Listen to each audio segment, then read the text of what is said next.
Picture चालू करो बे। Sam Pitroda के बयान का जिक्र कर रहे हैं सुप्रिया जी, जवाब दीजिए। और वो कह रहे हैं राहुल गांधी को विदेश में जाकर सोच समझकर जवाब देना चाहिए। हाँ, पूरा कीजिए, 2 लाइन में पूरी कीजिए बात धीरेन्द्र जी। मुझे बोल लेने दीजिए। अब धीरेन्द्र जी 2 लाइन में पूरी करें। अबे जल्दी बोल। जब इनकी सरकार थी अंजना जी, तब इसी को जब उस समय के तत्कालीन गृह मंत्री सुशील कुमार शिंदे सरकार में तो सुशील कुमार शिंदे जी को कश्मीर जाकर के फोटो ऑप कराने के लिए कहा गया था। अच्छा, हाल ही के एक इंटरव्यू में उन्होंने कहा है कि कश्मीर के डल झील पे हमको फोटो ऑप कराने में डर लगता था। ये थे उनके समय के सौहार्द का वातावरण, और आज हमें ज्ञान दे रहे हैं। अच्छा, लेकिन जब इन्हीं का ये मोहब्बत की दुकान को लेकर के कश्मीर गए थे, आदरणीय राहुल गांधी जी और प्रियंका गांधी जी कैसे बर्फ के गोले खेले थे, ये भी सभी लोगों ने आपके माध्यम से देखा था टीवी पे। और आज मुझे बता रहे हैं कि नफरत का माहौल है और दुकान कहने पर इतनी आपत्ति है। 10 सेकंड और लूंगा। बोल। और मुझे कह रहे हैं कि ये नफरत की दुकान है। और अभी इन्होंने बड़े फख्र से कहा कि हमने देश का प्रधानमंत्री आदरणीय मनमोहन सिंह जी को बनाया था, लेकिन वो चीज नहीं बता पाए कि राहुल गांधी जी ने उनके मुंह पे बिल फाड़ करके उनका कैसा प्रधानमंत्री रहते हुए सम्मान किया था। आप जरा इसका जवाब दीजिए। रुक, तेरे को बताते तेरी माँ की। ठीक है, अब जवाब सुनिए। 3 प्रश्न हैं जो कि प्रश्न पूछे जाने चाहिए। उनका ये कहना है कि आपने पूर्व प्रधानमंत्री मनमोहन सिंह बने, लेकिन उन्हीं की सरकार के द्वारा जारी एक ऑर्डिनेंस को फाड़ा था राहुल गांधी ने, तो ये कितना सम्मान होता है?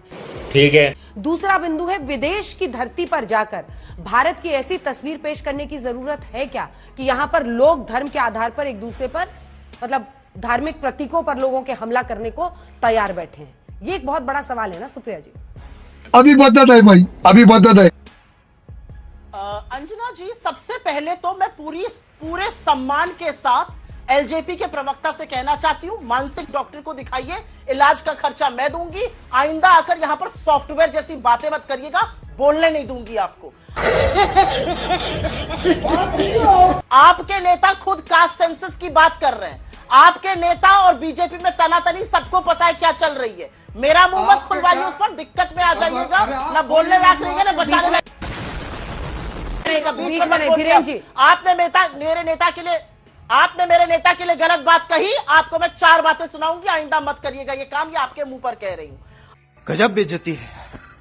आपने सवाल पूछा यहां पर कि राहुल गांधी विदेश जाकर ऐसा क्यों करते हैं। राहुल गांधी विदेश जाकर देश की बात कर रहे हैं। राहुल गांधी चाइना जाकर ये नहीं कह रहे हैं कि अरे पैदाइशी शर्मिंदगी हो गई, जो मोदी जी ने कहा। अरे सुधरो रे अभी तो। राहुल गांधी जी ये नहीं कह रहे दक्षिण कोरिया जाकर कि हिंदुस्तान में पैदा होने वाले लोग कोसते थे अपने भाग्य को। राहुल गांधी जर्मनी में जाकर 60 साल का ब्यौरा नहीं मांग रहे हैं। राहुल गांधी कनाडा में जाकर ये नहीं कह रहे हैं कि अब मैं सब कुछ साफ कर दूंगा देश में, सब कुछ हुआ ही नहीं है देश में, जैसे देश 2014 में आजाद हुआ है।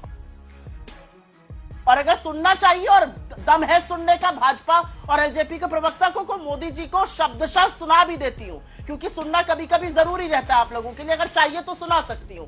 यहां पर ये जो झूठा आक्रोश ना, ये बड़ा पुराना हो गया जुमला। विदेशी धरती पे ये क्या बात? अरे देश की बात कहीं पर भी होगी।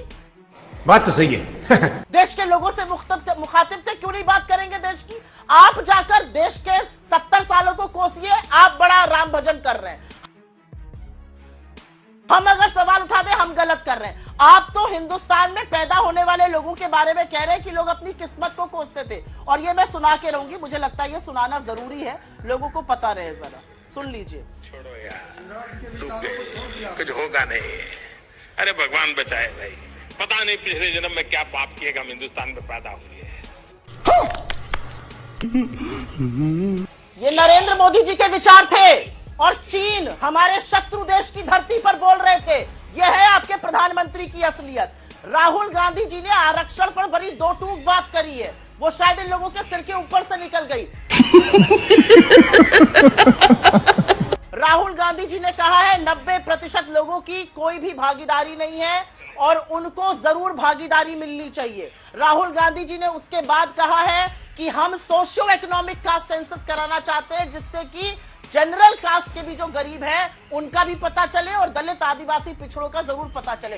सही पकड़े हैं। और उन्होंने इंस्टीट्यूशनल सेंसस की बात करी है चाहे वो कॉर्पोरेट इंडिया हो, चाहे वो हेल्थ केयर हो, चाहे वो मीडिया हो, वहां पर प्रतिनिधित्व क्या है?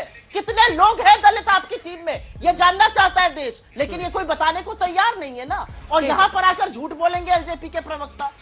बेशर्मो, शर्म करो, शर्म। अरे लेकिन जैसे हमने राहुल गांधी की हर बात को बिना आउट ऑफ कॉन्टेक्स्ट किए हर वर्ड बाय वर्ड सुनाया, वैसे आपने भी पीएम को आउट ऑफ कॉन्टेक्स्ट कोट किया। वो बात कर रहे थे कि पहले भारत के बारे में लोगों की क्या सोच रहती थी, अब उनके शासन में सोच बदली है, ये उन्होंने कहा है।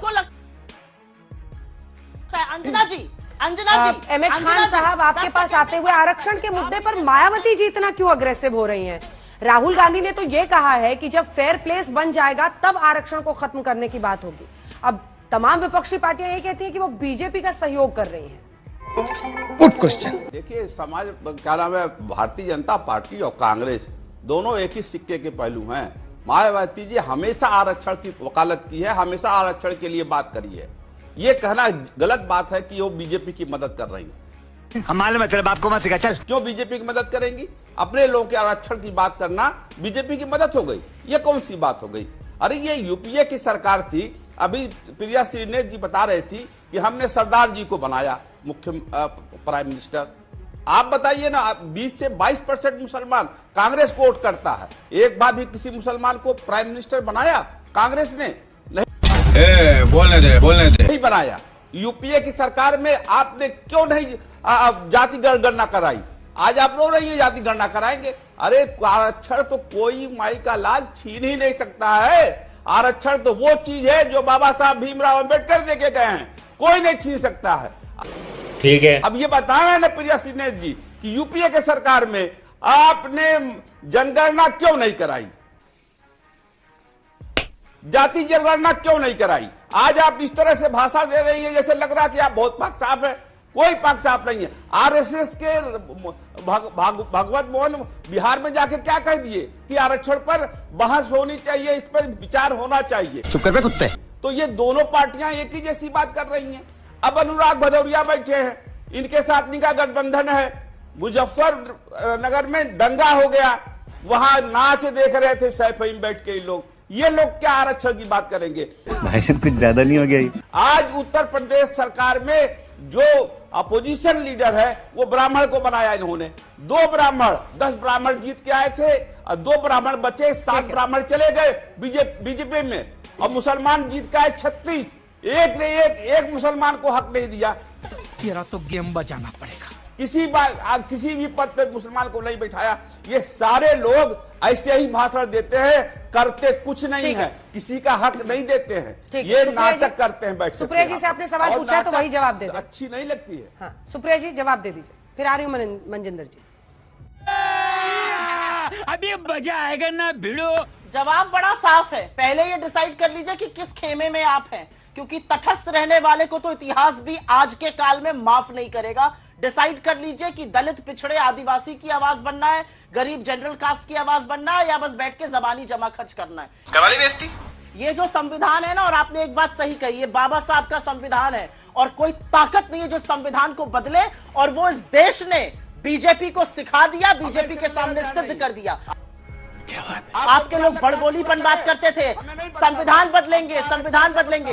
हिम्मत नहीं हुई बीजेपी की संविधान बदलने की। 240 पर समेट दिया। बीच में मत बोलिए मेरे, बीच में ना बोल। मैं आपके बीच में नहीं बोली थी, इतना मत बौखलाइए। अगर आपको लास्ट चांस मिल रही है, मैं आपके बीच में नहीं बोली थी, आप मेरे बीच में क्यों बोल रहे हैं? अगर आपके पास तथ्य नहीं तो अलग तरीके से डिबेट करिए ना। इसको कोई नहीं बदल सकता। ये देश की जनता ने दिखा दिया है, ये देश की जनता ने ताकत अपनी दिखा दी है नरेंद्र मोदी को और बीजेपी को कि इसको बदलने की सोचिएगा मत। बड़बोलेपन आपके बहुत थे चुनाव के पहले, समेट दिया 240 पर। 400 का ढोल ताशा बजता था।